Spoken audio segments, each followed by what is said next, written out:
Hello students, আমি Nitish sir জ্ঞানজ্যোতি coaching সেন্টারের পক্ষ থেকে তোমাদের প্রত্যেককে জানাই আরও একবার স্বাগত। তো স্টুডেন্টস, আজকে আমি তোমাদের সঙ্গে আলোচনা করব এনইপি 4 ইয়ার আন্ডার গ্র্যাজুয়েট প্রোগ্রামের অধীনস্থ যে সমস্ত ছাত্রছাত্রীরা যারা নর্থ বেঙ্গল ইউনিভার্সিটি আন্ডারে বিভিন্ন কলেজগুলোতে পড়াশোনা করছো তাদের জন্য আজকে আমি আলোচনা করব সেকেন্ড সেমিস্টারের যেটা রয়েছে এসইসি হিস্ট্রি, যেটা architecture and artefacts of north Bengal যেটা রয়েছে তোমাদের, সেখান থেকে আজকে ভীষণ গুরুত্বপূর্ণ কোচবিহার স্টেট মিউজিয়াম এই নিয়ে বিস্তারিত আলোচনা করবো আজকের এই ক্লাসটিতে। যারা ফার্স্ট টাইম আমাদের ইউটিউব চ্যানেলে ভিডিওটি দেখছো তারা অবশ্যই চ্যানেলটিকে সাবস্ক্রাইব করে পাশে থাকা বেল আইকন অল প্রেস করে দেবে, যাতে নেক্সট টাইম থেকে কোনো ভিডিও আপলোড করলে তার নোটিফিকেশন তুমি সবার আগে পেতে পারো।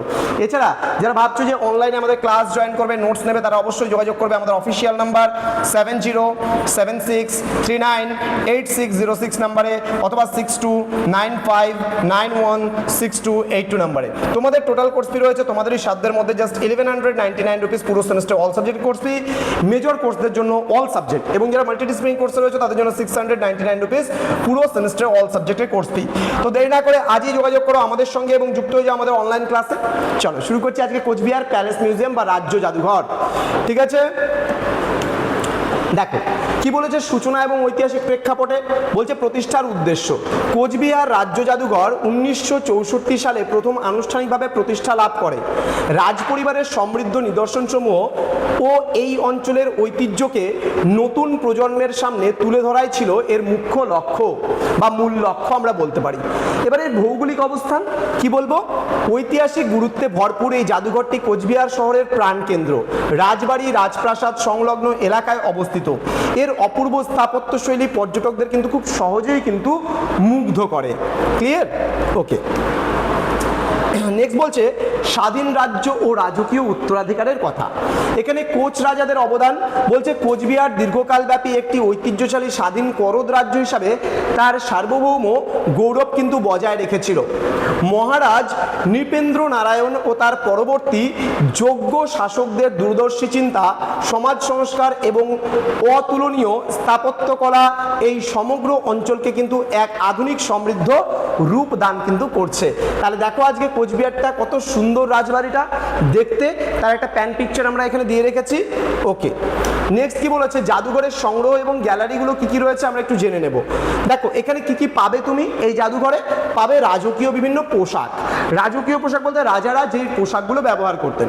বলছে তৎকালীন রাজ পরিবারের ঐতিহ্যবাহী মহামূল্যবান জমকালো রাজ পোশাক কিন্তু অলংকার এবং রেশমি বস্ত্রের কিন্তু সমাহার রয়েছে এতে।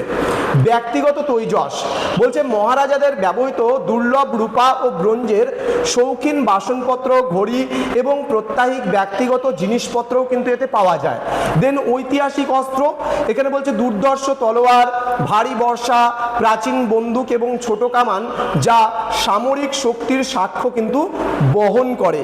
ঠিক আছে, ওকে। নেক্সট বলছে ভাস্কর্য ও টেরাকোটা শিল্প।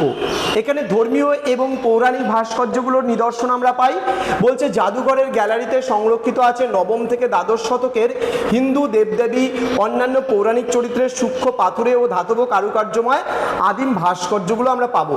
দেন বাংলার পোড়ামাটির লোক সংস্কৃতি। বলছে মাটির ফলক এবং টেরাকোটা শিল্পের নান্দনিক নিদর্শনসমূহ তৎকালীন বাংলার সমৃদ্ধ লোক সংস্কৃতি ও সামাজিক জীবনের উজ্জ্বল প্রামাণ্য দলিল হিসাবে কিন্তু দিনের পর দিন শোভা পাচ্ছে। তার একটা উদাহরণ বা নমুনা কিন্তু আমরা এখানে দিয়েছি তোমাদেরকে।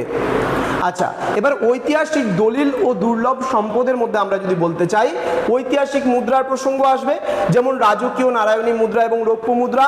দেন ঐতিহাসিক গুরুত্ব কি রয়েছে, তৎকালীন স্বাধীন অর্থনীতি এবং বহির্বাণিজ্যের স্পষ্ট পরিচয় এতে পাই আমরা। দেন বলছে চিত্রকলার গ্যালারি, বলছে রাজ পরিবারের গতি প্রকৃতি এবং বিরল আলোকচিত্র আমরা এখানে পাই। দেন শতবর্ষের প্রাচীন রাজকীয় জীবনালেখ্যকে ধারণ করে রেখেছে কিন্তু এই ধরনের যে চিত্রকলা গ্যালারি। দেন প্রাচীন পাণ্ডুলিপিও আমরা এখানে পেয়ে থাকি, হাতে লেখা পুঁথি, বংশাবলী এবং প্রাচীন নথি এখানে আমরা পাই। দেন গবেষকদের কাছে ইতিহাসে নির্ভরযোগ্য এবং অমূল্য পাথেয় হিসাবে কিন্তু কাজ করছে এই ঐতিহাসিক দলিলগুলো। দেন বলছে জাদুঘরের সুদূরপ্রসারী গুরুত্ব কি রয়েছে। এক নাম্বার যেটা আসবে উত্তরাধিকার সংরক্ষণ। যেমন কোচ রাজবংশের ঐতিহাসিক এবং নৃতাত্ত্বিক ঐতিহ্যকে কালের গর্ভে হারিয়ে যাওয়া থেকে রক্ষা করে সযত্নে গুছিয়ে রাখছে বা লালন পালন করছে কিন্তু এই জাদুঘর। দেন শিক্ষা এবং গবেষণা কেন্দ্র, যারা গবেষণা করতে চায় এবং শিক্ষা অর্জন করতে চায় তাদের জন্য কিন্তু এই জাদুঘর যথেষ্ট কার্যকরী। দেন পর্যটন এবং লোক সচেতনতার কথা আমরা বলবো। উত্তরবঙ্গের অন্যতম প্রধান পর্যটন কেন্দ্র হিসাবে কিন্তু প্রতি বছর লক্ষাধিক সাধারণ দর্শনার্থীদের হৃদয়ে কিন্তু সচেতনতা জাগিয়ে তোলে কিন্তু এই জাদুঘর। ক্লিয়ার? আচ্ছা, তো এবার ঐতিহ্যের এক অনন্য মাইল ফলক হিসাবে আমরা দেখছি এই জাদুঘরকে। 1964 সালে প্রতিষ্ঠার গৌরবময় বছর আমরা বলছি। ঐতিহাসিক সংরক্ষণ মিশন 1964 সালে প্রতিষ্ঠার পর থেকে এই জাদুঘরটি তার অমূল্য সাংস্কৃতিক ঐতিহ্য অত্যন্ত বিশ্বস্ততার সাথে কিন্তু সংরক্ষণ করে আসছে। এটি শুধুমাত্র অতীতকে মনে করায় না, বরং বর্তমান প্রজন্মকে কিন্তু তাদের শেকড়ের সাথে সরাসরি সংযুক্ত করে এবং ভবিষ্যতের জন্য কিন্তু ঐতিহ্য সংরক্ষণে গভীর অনুপ্রেরণা কিন্তু যোগায় এই জাদুঘর। ক্লিয়ার? আচ্ছা, তো স্টুডেন্ট, এই ছিল আজকের ক্লাস তোমাদের সঙ্গে। তো যারা নর্থ বেঙ্গল ইউনিভার্সিটি আন্ডার বিভিন্ন কলেজগুলোতে পড়াশোনা করছো, তোমরা জানো আমরা বিগত 10 বছরের ওপরে হয়ে গেল কিন্তু আমাদের প্রায় আমরা নর্থ বেঙ্গলের কাজ করছি এবং আমাদের এই অফলাইনের কোচিং সেন্টার দীর্ঘ 19 বছরের। তো তোমরা যারা ভাবছো যে নোটস নেবে তারা কিন্তু সময় নষ্ট করো না, আমাদের যে অফিসিয়াল নাম্বার স্ক্রিনে রয়েছে যোগাযোগ করো আমাদের সঙ্গে। এবং সবচেয়ে বিশ্বস্ত এবং বিশ্বাসযোগ্য প্রতিষ্ঠান হচ্ছে তোমার শহরে তোমার নিকটে কিন্তু Gyanjyoti coaching centre, North Bengal University under সব থেকে বড় ইনস্টিটিউট।